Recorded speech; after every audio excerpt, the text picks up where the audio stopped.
Hey everyone, it's Jeffrey here, and I'm busy being terrible. And today I've got some advice for you about how to set up a Logitech G29 on Windows. So if you're just getting into sim racing and you've got yourself a beginner Logitech G29 or G920, should be very similar, then I'm going to show you how to get it set up and make sure it's working properly with your Windows computer. So the first thing you want to do is go into your apps and features and make sure that you have any version of Logitech gaming software or Logitech GHub, an older version, and I want you to uninstall that. So you can just search here for Logitech, and if you find anything other than the latest version of Logitech GHub, then you should remove that from your computer, uninstall it, because we're going to install the latest version, and this older version will conflict with the setup.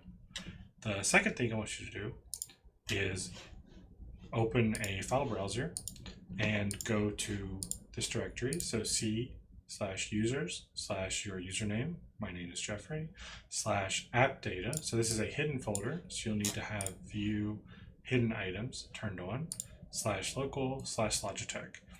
Anything that you have here, any folders, probably just go ahead and delete all of them. Now, if you have any settings currently in your Logitech software, then you could keep a backup of these. You can know what your settings are, because this is definitely going to delete them.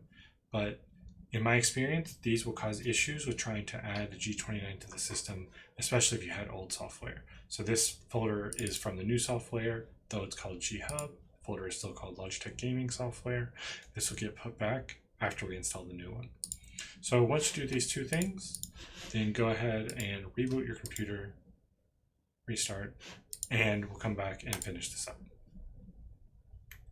So now your computer's restarted, the next thing we want to do is connect the actual wheel to the system. So first, make sure you put the wheel in PS4 mode. Only PS4 mode can be used with the computer. And then we want to go and connect the USB port to the PC. So it's best you have a USB 2 port on the back of the computer, but should any USB port work.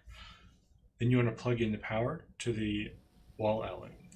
When you do this, you should see the wheel do its spin to test its startup. It should spin to the right, spin to the left.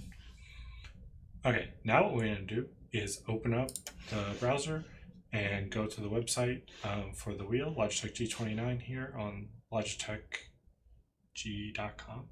So we click on support, and then we click on downloads. And this takes us to Logitech GHub download. This works with both the G920 wheel, as it shows us, and also the G29 wheel. They're essentially the same.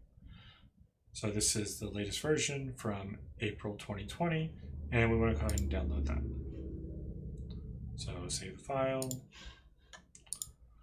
Okay, now we've downloaded this and we want to run it. Now I'm not going to run it because I already have it installed on my machine, but you just run it. It's a basic installer. You click next, next, install, accept, agree, sign your life away, and you're done.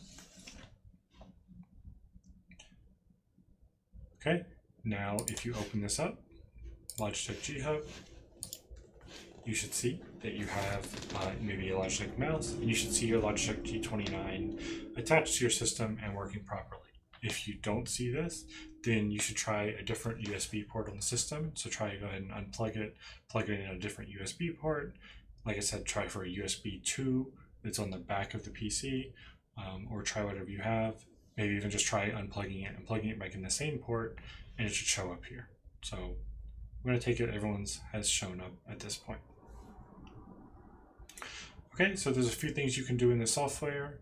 If you click on the G29, you can assign commands or specific keys or specific actions or macros to be done when you hit any of these buttons.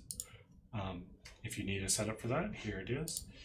In the steering wheel section, you can also assign the sensitivity, but just best to leave it at 50. The operating range, this is how many degrees the wheel can turn.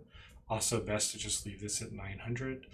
If you need to adjust this for a game, say a Formula 1 based game where you want a wheel of 360 degrees, my recommendation is to actually adjust that in the software with the software sensitivity setting and leave this at 900. When I was adjusting this setting to 360, I was having issues with it actually detecting and working properly in game, and I found setting it in the game actually worked a lot better. The last setting here you have is for centering, spring, and force feedback games. You would definitely want to have this unchecked. This just adds extra pull back to the center, and if the game wants that field to come out, then it's already going to come out, so no need to use this. And the last setting here doesn't matter because it's unchecked. For the pedals, you can have the sensitivity of each pedal, your clutch, brake, accelerator. Again, 50 is the default. I recommend just leaving this at 50. If you need to adjust this, then you can adjust it in the game settings, and you have custom per game, and it'll work a lot better for you. This button here for combined pedals, some older games would take the gas, the accelerator, and the brake as one input, with it going in one direction for gas and the other direction for brake. If you have any much older game that requires a setting, that's what it's for, but for the most part, no modern game is using that. If you look here for the settings, there's really nothing about the G29.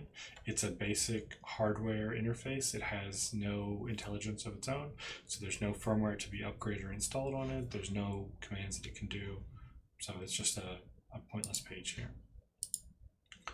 The last thing you can really do is have profiles for this game. So I have a desktop profile, and previously I made an Assetto Corsa and an F1 2019 profile. But that's when I realized, after looking at some other places online, that these profiles aren't really necessary because there's no settings that I want to change. So this would let you have specific macros for a game, have specific integrations to an application,